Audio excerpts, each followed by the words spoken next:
Welcome to your week in review here on WINN FM 98.9 for the period September 8th through 13th. Making the news last week, St. Kitts Nevis police report decline in white-collar crime across the Federation. ECCB Connects highlights 2025 ECCU Generative AI and Python Summer Camp. St. Kitts Nevis wins first place in both showcase competitions. Premier Brantley dismisses talks of early election. Premier Brantley lauds the swimming program, highlights the importance of water safety. ECCB Connects highlights 2025 ECCU Generative AI and Python Summer Camp. St. Kitts Nevis wins first place in both showcase competitions. Premier Brantley dismisses talks of early election. St. Kitts and Nevis Prime Minister says rise of global Africa unstoppable. Saga surrounds the beach bars ordered to relocate as Ritz-Carlton prepares for construction. St. Kitts and Nevis mourns the loss of former Governor General Sir Edmund Wickham Lawrence. Now the details. The Royal St. Christopher and Nevis Police Force reported a notable decline in white-collar crimes in the Federation of St. Kitts and Nevis. According to Leslie Joseph, a public relations officer for the police force, white-collar crimes, which include fraudulent conversion, obtaining credit by fraud, and similar financial crimes, fell between January to August 2025 when compared to the same period in 2024. Quote, on white-collar crimes, the numbers have declined from 42 cases in 2024 to 29 in 2025 for the same period. These include offenses such as fraudulent conversion, obtaining credit by fraud, and similar financial crimes, all of which are being actively monitored and investigated through our specialist units, unquote. The downward trend is attributed to the growing awareness among businesses and citizens to safeguard their financial information. Quote, the Royal St. Christopher and Nevis Police Force has also been actively raising public awareness about online scams to decrease these incidents and protect the citizenry, Joseph added. Some other white-collar crimes include identity theft, counterfeiting, money laundering, embezzlement, and forgery. The public relations officer noted that the Royal St. Christopher and Nevis Police Force continues to monitor financial and other crimes in the country, emphasizing the importance of vigilance and community police collaboration to ensure safety. Quote, we are strengthening patrols and community partnerships to keep these numbers moving in the right direction. We continue to maintain a high level of vigilance as we work proactively to preserve the Federation's peace and safety, unquote. The 2025 ECCU Generative AI Python Summer Camp concluded with a regional showcase and closing ceremony where nearly 400 young participants across the Eastern Caribbean Currency Union ECCU presented chatbots and multimedia projects designed to solve real-world challenges in areas such as crime prevention, financial education, and heritage tourism. The ECCU Generative AI and Python Summer Camp ran from July through August and was in collaboration with the Republic of China Taiwan, equipped 13 to 18-year-olds with skills in Python programming, artificial intelligence, data analytics, and multimedia design. At the showcase, 21 chatbots and 7 multimedia projects were presented, focusing on providing real-world solutions to advance resilience-building areas such as crime prevention, financial education, and heritage tourism. Kendall Kodra, Permanent Secretary in the Department of Education in St. Lucia, shared the impact of the camp. This camp has been about more than technology. It has been about empowering young minds to see themselves as innovators, as problem solvers, as the leaders of tomorrow.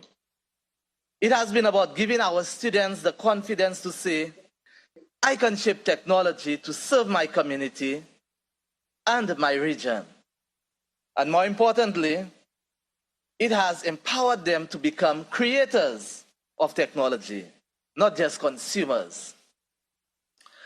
The projects being presented today will demonstrate the extraordinary potential of our youth and prove that with the right tools, creativity, and purpose, our young people can design solutions for financial literacy, community safety, cultural preservation, and much more. A panel of judges headed by Minister of Infrastructure, Communications, Utilities, Housing, IT, and E-Government Services for Anguilla, the Honorable Jose Vanterpool, assessed the entries with the following results. The winners for the group chatbox showcase were, in first place, Tech Rats, St. Kitts and Nevis, See the Chains, Unlock Your Gains, who won EC $8,000.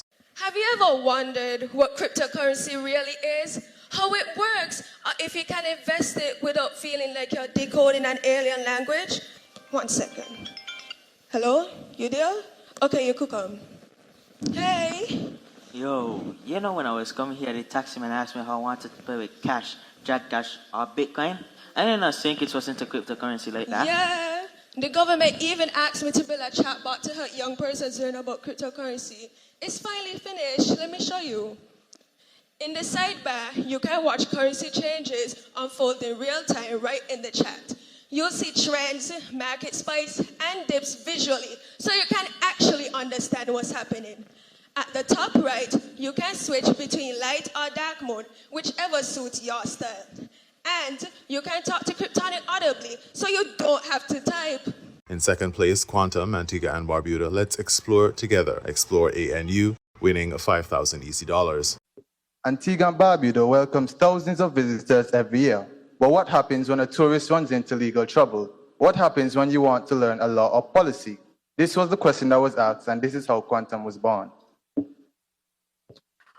Welcome to Explore ANU, your island's smart legal AI assistant. Say goodbye to confusing and outdated advice. Explore ANU is here to change the game. Whether you're local or tourist, we're your go-to guide for understanding the laws and policies made in real time, made simple, clear, and totally accessible. In third place, Tech Avengers of St. Kitts and Nevis, Ancestra and The Guardian, the dual sentinels of St. Kitts and Nevis. They won $3,000. Hey, you good? Hi. You need help? I do. I just landed in St. Kitts and I just want to know, where should I start? You picked the perfect place and I've had the perfect thing for you. Okay. Come, let's walk and talk. Okay. So, in St. Kitts, locals gathered together to make a multi-purpose AI. Okay. Meet Ancestral. See, Ancestral is your local friendly kitchen guide, right? Yes. So she's here to help you with history, cuisine, food, traditions, all stuff like that. Good. And with over 11 distinct tones, you could personalize your own experience. Wow. You the adventurous type? Always, of course. Well, if you're looking for adventure or a place to stay, try the Discovery Hub feature. Okay. But that's not it. Ancestral is not alone. Really? Meet the Guardian. See, the Guardian, unlike Ancestral, is your safety expert. It protects both locals and tourists alike. The winners of the group multimedia showcase were, in first place, Vibe Tribe of St. Kitts and Nevis, The Magic of Sugar Mass, From Shackles to Sugar Band, Canefield to Collision. They won $8,000. At the Immaculate Conception Catholic High School, 4 friends are about to turn an ordinary history class into pure carnival vibes. Ready for carnival? Girl, I practice since September. My costume come with glitter, LED lights, and a built-in fan. Well, Delaney, you got a whole circus on you. What is carnival? Cassidy, you're asking what is carnival? That's like asking where mango sweet or where woke up when you hear winning. So in fact, to teach on history, followed by vibes. Okay, listen up. Back in the day, like real back, during slavery, Christmas was the only time enslaved people could have kind of celebrate. But by 1971, the government stepped in and made Sugar Mass the national carnival of St. Kitts. From then, it grew every year, from steel pan and calypso to full-on Jube madness. Grand parade, soca monarch, you name it. And we call it Sugar Mass because the whole thing sweet like cane juice. So yeah, it's not just a party, it's a whole revolution in glitter, feathers, and freedom. So when I jump and walk up in the street, I'm honoring ancestor? Yeah. In second place, Owadadli Tech, Antigua and Barbuda, and Antiguan Childhood, winning EC $5,000. But Dudley Tech welcomes you to an Antiguan childhood.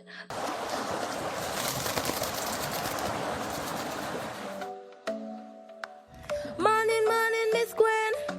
Morning, Miss Marlene. Sundays are the best when we done the shows and all we rush to play. Ishan and them moving like they in sports day finals. Girls double dutching like their life depend on it. And look, the donkey pussy rolling through like kings. Ishan! You want the fun just selfish get cold? Okay, I'm coming. In third place, Mystic Wolves, Antigua and Barbuda, Grandma's Diary, A Journey Through Antigua's Past, winning $3,000. Grandma's Diary, A Journey Through Antigua's Past, is a tale that talks about Amara, a young Antiguan girl who discovers a diary after her grandma's funeral. Another diary page, Jane talked about the coal pot cookouts. Families cooked outside on coal pots, sharing food like dokana, saltfish, and of course, fungi and pepper pot, an Antigua and Barbuda national dish. There were sweet treats as well, to include slice-up, sugar cake, and fudge. It wasn't just about food, it was about coming together. So, Amara asked her family to help her host a cookout. Neighbors brought old recipes, and they all cooked and played games together as they recounted old-time sayings in memory of Jane. Thanks to her grandmother's diary, Amara learned about traditions almost forgotten. She danced with the masqueraders, sang Benna songs under the stars, and cooked with her community. And now, every year during Carnival, Amara makes sure her grandmother's traditions live on. Minister Vanterpool encouraged the students to continue innovating and creating, as the next big technological breakthrough could come from the region. Continue to build, continue to explore, because while persons know of ChatGPT, while persons know of the major AI platforms out there, the reality is the biggest AI solutions probably has not been created as yet. And there is no reason why those solutions cannot come from the Caribbean region, from persons, young persons such as yourself. In fact, there's no reason it couldn't come from any one of you. His Excellency Edward Lingwen Tao, Ambassador of the Republic of China Taiwan to St. Kitts and Nevis, lauded the ECCB for the 2025 ECCU Generative AI and Python Summer Camp. I would like to extend my compliments to the Eastern Caribbean Central Bank, ECCB. Your vision and leadership in advancing digital literacy across the region is commendable. You have shown once again that investing in young people is the most powerful investment of all. My thanks also goes to the Ministry of Education and the Taiwan ICDF mission. The camp was made possible by the dedication of every single person involved, and it reflects Taiwan's commitment to innovation and capacity building in the Caribbean. I'm proud that my country can partner with ECCB to organize this meaningful program, helping the young people to obtain the skills for the future. The ECCU Generative AI and Python Summer Camp is one of the ways the central bank continues to invest in the future of the region through its youth, developing skills, creativity, leadership, and innovation. The Premier of Nevis, Mark Brantley, dismissed ongoing discussions surrounding the possibility of an early election, explaining that such talks are unfounded and serve only to create unnecessary political tension. Speaking on his September 10, 2025 edition of On the Mark, Brantley made it clear that the government remains focused on delivering its mandate and addressing issues of importance rather than being distracted by election speculation. We are in government and we are in governance mode and we have work to do. The people have given us a mandate of 5 years. And so when you hear a lot of the racket, you will think that some election is happening and therefore people are getting ready. I will say to the people of Nevis that they know me and they know that I'm a fierce campaigner. Some have called me the campaigner in chief. They know when the time comes, the big blue machine will roll out because we always do. But until then, let us focus on getting the job done. And when we talk about the job, we must consider that the people of Nevis repose their trust and confidence in me as Premier and in my colleagues who were elected with me, the Honourable Spencer Brand and the Honourable Eric Evelyn, to form government in order to work for them. That is, to work for the people of Nevis. And what does that work entail? It means making the lives of our people easier. It means ensuring that our people have an environment where they can grow and prosper. It means ensuring jobs, training, education, healthcare. It means better infrastructure. It means attracting investors to our shores. It means growing the economy, paying down our debt, making sure that we leave this island better off, not worse off, for our being here. And And that is exactly what we're trying to do. Speculations of an early election have been circulating in recent weeks, fueled by opposition claims that the administration is losing public confidence. However, the Premier denied these claims, emphasizing that the current term still has ample time remaining. We are now just about 2.5 years or so into that term. It means, therefore, on my calculation, that the 5-year marker will come in December of 2027. We are now in September 2025. And then we know that the drop dead date for an election is 3 months after the first sitting of Parliament. I'm advised that the first sitting of Parliament was in February of 2023. And it therefore means that the drop dead date for elections should be, if you add 3 months to February, March, April, May, we're talking about May of 2028.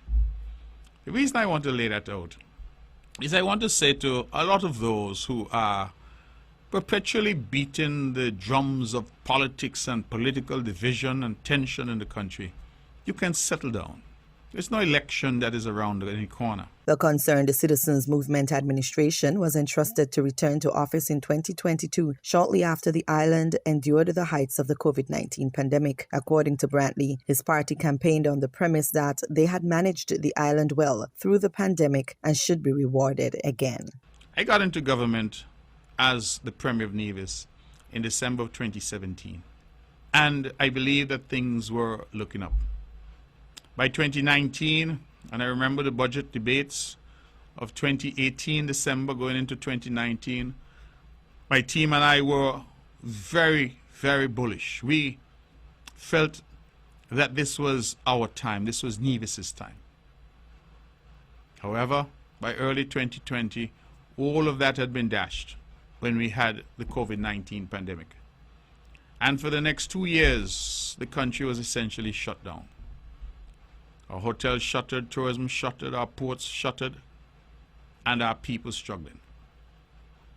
We then started to come out of COVID in 2022, but we knew that there were lingering effects. People were behind on their mortgages, behind on their payments. People are having real difficulties on this island. And so it has taken us a while to claw our way out. And that was where we were when we went to the polls in 2022. December, and asked our people to renew our mandate. And at the time, we said that we had managed the COVID pandemic extremely well, and we wanted our people to reward sober, sensible, mature leadership. And they did.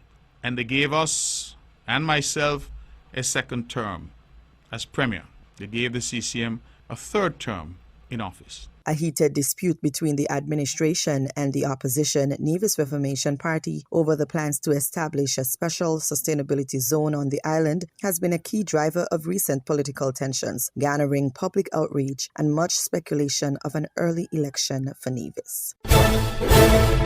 The Premier of Nevis, Mark Brantley, expressed pride in the success of Nevis's swimming program, noting the remarkable achievements of local swimmers who continue to make their mark on both the regional and international scenes. A lot of times people think development happens overnight. And when you announce a program sometimes 5 years ago, 6 years ago, when this program was initiated, some people may look at it and say, oh, well, but look at it now. Young Skylar, Singapore, wearing the flag of St. Kitts and Nevis. Young Jonathan Badales, Essien Badales, Paraguay. And they're not alone, because we had young Mr. Nisbet, who went to the Olympics, being the first ever person from St. Kitts and Nevis to go to an Olympics swimming event. I feel very proud of these young people and very proud of where this program is headed. During his August 28, 2025 press conference, the Premier said the accomplishments of these athletes serve as a testament to their dedication and the commitment of coaches and supporters who have helped shape their development. Every single year, we have swim camps, we have swimming in our schools, we bring in professionals, we have trained trainers, so we now have local trainers. And out of that has come now those who want to swim competitively. And so you now have the St. Kitts Nevis Aquatics Federation, and they are now trying to put St. Kitts Nevis on the map for swimming. But guess what? all of the swimmers currently who are showing world promise are from Nevis.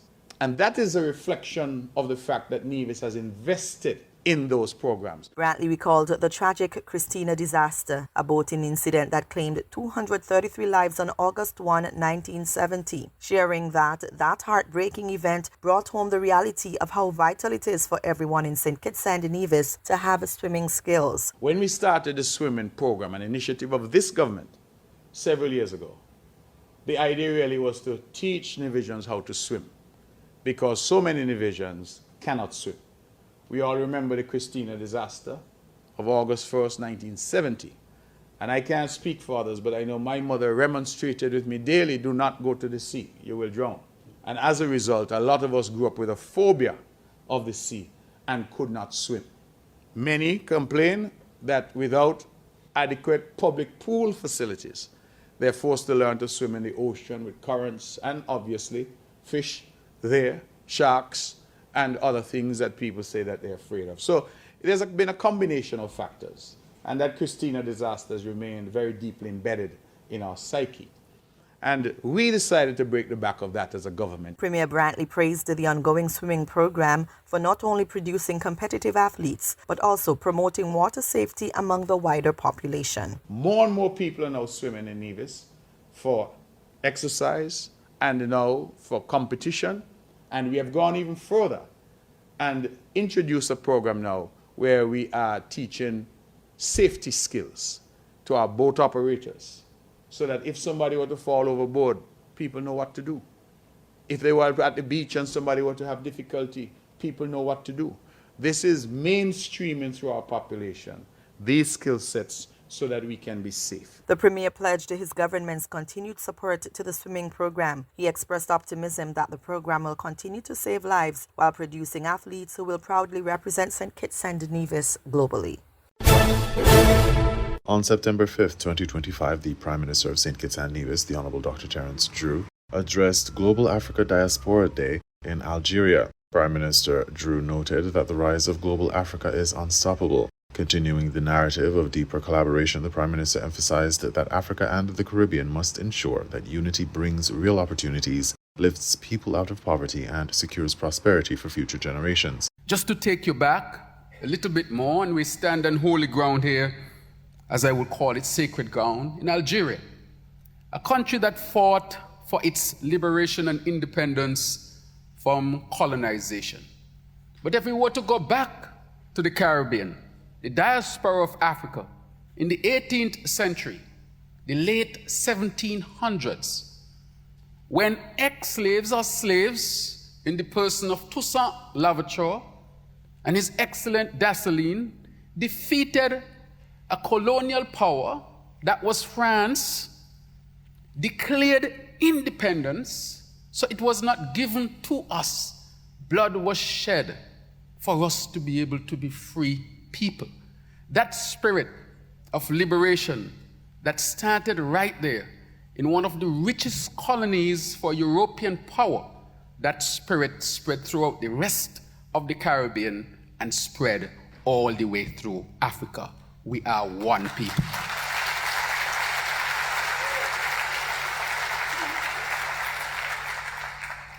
And as a result of that, Toussaint Louverture, who was then captured later on by Napoleon and sent to France, where he died in prison. But the spirit of liberation had been planted.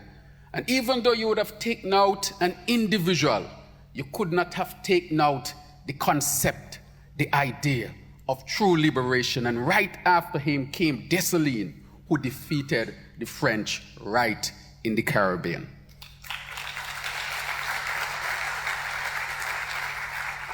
It's a similar history right here.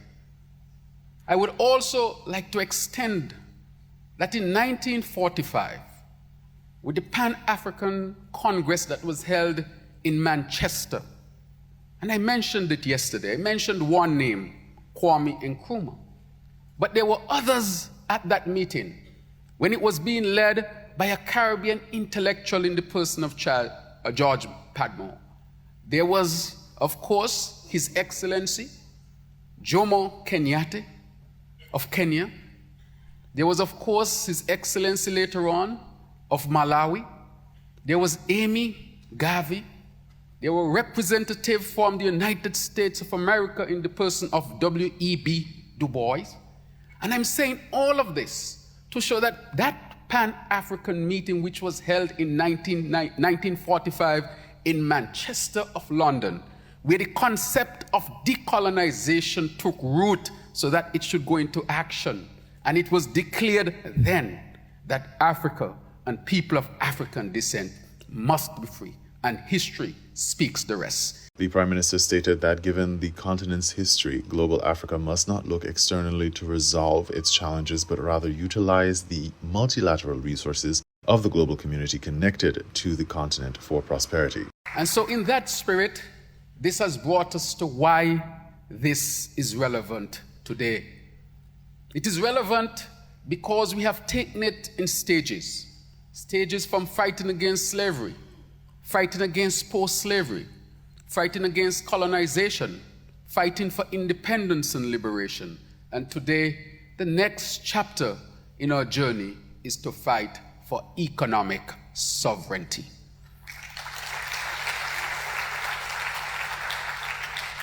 And so, as I wrap up today, because there are other speakers, I want to make it abundantly clear that what we seek to do in lifting global Africa is really part of a long story. But our story is also connected to humanity, because in the lifting of Africa and its peoples will automatically result in the upliftment of humanity as a whole. We cannot see ourselves as a fragment and separated from humanity.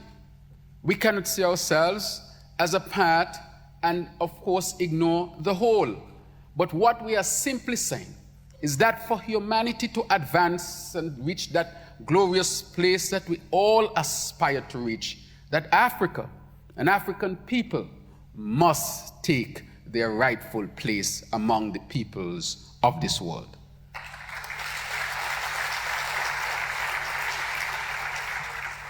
And so these efforts are tangible efforts to connect all of our people. And as was said by our sister, Mira Moore Motley, that people follow the money. That is true, in the sense that there has to be tangible benefits of what we seek to do.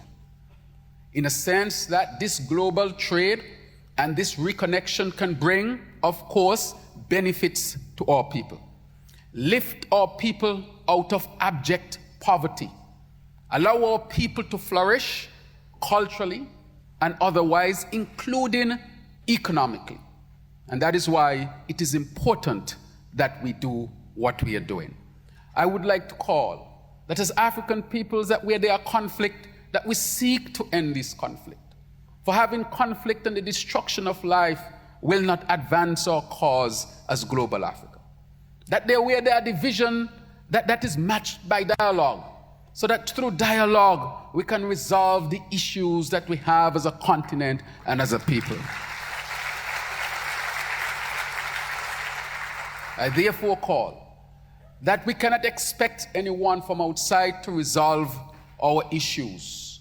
We have to be those who would lead to resolve our own issues and challenges. Dr. Drew concluded his remarks sharing that the seed has been planted for the rise of global Africa, and with various capacities, aptitudes, utterances, and writings, economic sovereignty will be achieved to the benefit of all people in the diaspora. The Prime Minister, the incoming chair of CARICOM, also co-chaired the second Africa CARICOM Summit alongside His Excellency João Manuel Gonçalves Lourenço, President of the Republic of Angola and chairperson of the African Union. The summit was held at the Nelson Mandela Hall of the African Union headquarters in Addis Ababa. The summit brought together African and Caribbean leaders to strengthen a shared vision of unity, justice, and development. The first in-person meeting between CARICOM heads of state and government and their counterparts from Africa since the inaugural virtual summit in 2021 comes at a pivotal moment to reinforce historical bonds and explore deeper strategic partnerships. On behalf of CARICOM, Dr. Drew led discussions on culture, education, and health, stressing the urgency of deepening CARICOM Africa collaboration across shared priorities, including reparations, global financial reform, climate action, education, health, trade, and cultural exchange. A brewing controversy has erupted at Friars Bay as some beach bars were ordered to vacate the area to make way for the development of a luxury resort, the Ritz-Carlton. The beach bars, which have long been a staple of the local tourism experience, are located on private land earmarked for the multi-million-dollar hotel project. A letter from the Attorney General's chambers dated August 22, 2025 had been in circulation on social media asking the beach bars to move by August 30, sparking heated discussions among residents, the business operators, and the Attorney General's chambers. On September 5, St. Kitts Nevis Attorney General Garth Wilkin discussed the matter on Freedom FM's Groundings program with Jamiela MacPhail and Ambassador Sam Conder. The Attorney General stated that the letter in circulation was a response to a letter sent by a lawyer to the Attorney General's chambers, but the response letter had been leaked. However, Attorney General Wilkin clarified that Friars Bay has never been owned by the state. It was always privately owned. Friars Bay has never been owned by the state. It's always been private land. It was then sold, I believe, in the 80s under the Simmons administration to a gentleman who became a citizen by investment, I believe. And he owned that land at Friars Bay for many, many years. Part of Friars Bay was bought by Kittitians. Some people own lots. There is Carambola, which is owned by a Kittitian. And then the rest of the land remained owned by a private person or family. The Attorney General revealed that the bar operators were first asked to relocate as far back as January 2018 by previous owners of the land, but some failed to comply. A couple people over the years established beach bars on Friars Bay, on land that was owned by the individual, not on government land. The individual was selling the land, when Team Unity first went into office in the mid-teens, there was somebody interested in developing the land and buying it from the original owner. They had a couple beach bars to deal with. So the beach bars being on the individual's land, the private land, not on the beach, on the private land, entered into leases with the owner of the land. When the owner of the land was reaching to the point of selling the land, they said, okay, we're ending the leases, your leases, and this includes the persons who are complaining now, the persons who the lawyer is acting for. Okay. Signed leases. So this is January 2018. All of them got letters saying, you have rent due, which you haven't paid, and we deliver up the premises. So they didn't move. With construction on the high-end hotel set to begin soon, the new owners of the land issued a letter asking for the bars to move. Notices from the property owners were issued to business owners in April 2025, according to A.G. Wilkin, giving them until August 2025 to vacate. But of the 3 beach bars in the discussion, 2 remain operational there. The 3 beach bars include Shipwreck Bar, Godfather Bar, and Discovery Bar. Fast forward, there is somebody that bought the land. Now, in December, the government announced that private person has bought the lands at Friars Bay. So think about it as the lands not being Carambola, not being the corner with Carambola, all the rest of the lands at Friars Bay, and have entered into agreement with Marriott International to build a Ritz-Carlton on those lands. On part of those lands, not the entire lands. So the private owner, new owner, wrote to the bar operators, and I think there are only 2 now. There are 5 structures, but only 2 operating bars there. Okay. They wrote to the bar owners and said, we are building a Ritz-Carlton. We know that you got notice to quit from the previous owner in 2018. We would like you to leave by the end of August because we are going to start construction of the Ritz-Carlton on the property. As the bar operators have engaged legal representation to challenge the eviction notices, a formal letter from the attorney representing the bar owners requested an official survey to determine whether the businesses are located on private land or on the public beach. So what this lawyer letter was suggesting was, we're not on your land at Friars Bay, owners, developers of the Ritz-Carlton. We are on the government property. So the Attorney General's office wrote a letter saying, first of all, You don't have planning permission to if you were on the beach, you don't have planning permission to be on the beach, right? You don't have the licenses to operate there. You are breaching the same act that creates public access to beach. So even though your issue is with the landowner, for which you were a tenant and now a squatter, we will not give you permission to be on the beach because the beach is only for public use, not for commercial use. You understand? Okay.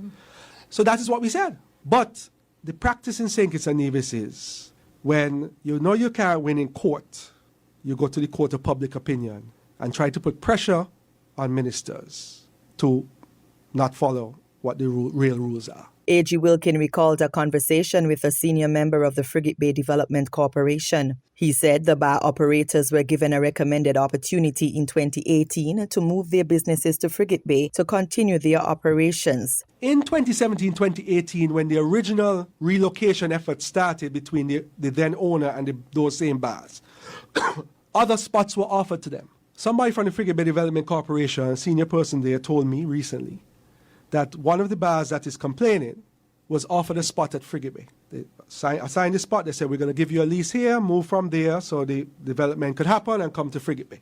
A sign went up, but the sign didn't have the name of the bar. So the person from Frigate Bay Development told me that they went to the person and said, but how come you're moving your bar from Friars Bay and coming to Frigate Bay and changing the name? Don't you have a goodwill in your name and so forth? He said, no, I'm opening up a second bar. The Attorney General expressed that the developers have legal rights to proceed with their plans and that the affected bar owners can consult with the Ministry of Tourism to get help in identifying alternative locations to continue operating. Meanwhile, the Ritz-Carlton project is expected to bring significant economic benefits to the island, including hundreds of jobs during construction and long-term employment once the resort opens. The luxury resort will feature world-class accommodations, fine dining and spa facilities, aiming to attract high-end travelers and boost the island's global profile as a premier destination. Based on societal feedback, the outcome of the dispute is likely to shape the future of the island's tourism landscape, with some people discussing whether there could be a balance between the promise of an upscale development and the preservation of the popular, vibrant, homegrown beach culture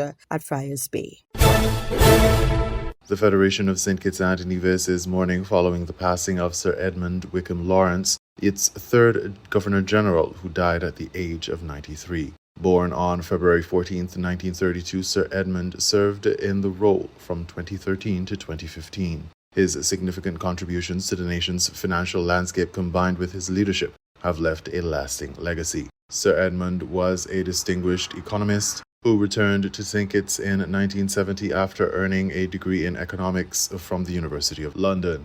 He founded the St. Kitts Nevis Anguilla National Bank in 1970. Under his leadership, the bank's assets grew substantially, reaching over $1 billion and making it the largest local bank in the Eastern Caribbean region. He also established several key financial institutions that formed the National Bank Group of companies: the National Bank Trust Company in 1972, the National Caribbean Insurance Company in 1973, St. Kitts and Nevis Mortgage and Investment Company in 2001. He was also a founding member of the Caribbean Association of Banks. Sir Edmund managed the St. Kitts Nevis Anguilla National Bank from 1971 through 1982 and returned as managing director from 1996 until his retirement in 2012. His career in banking and financial services spanned over 40 years. Sir Edmund served as the Federation's third Governor-General, sworn in on January 1, 2013. Before he was appointed Governor-General, he served for several years as the Governor-General's deputy. His distinguished service earned him numerous honors.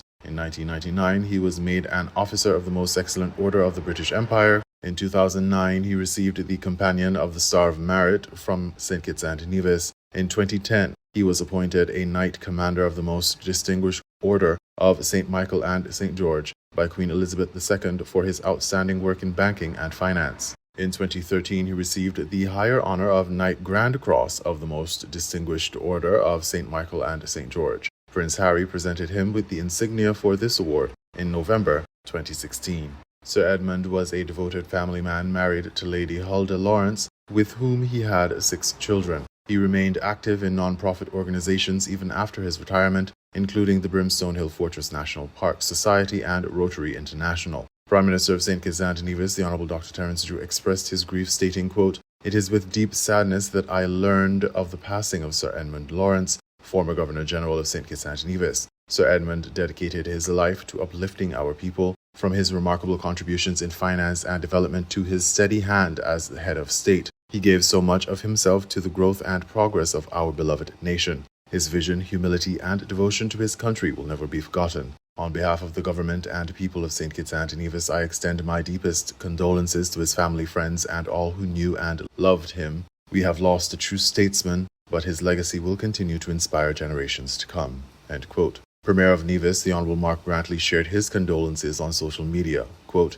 "Sir Edmund was a renowned banker and has been credited with the rise of the St. Kitts Nevis Anguilla National Bank to become the premier regional bank in the OECS. He was also a statesman who was appointed as our head of state and did so with dignity. He was a dedicated family man, and I recall joking with him once that all his children were doctors, either medical or PhDs. On behalf of the Nevis Island administration and the people of Nevis, I extend deepest condolences to his family and friends and pray that God will comfort them as they mourn his passing. May his soul rest in eternal peace." Sir Edmund Lawrence's passing marks the end of an era for St. Kitts and Nevis, leaving behind a profound legacy of leadership, innovation, and service.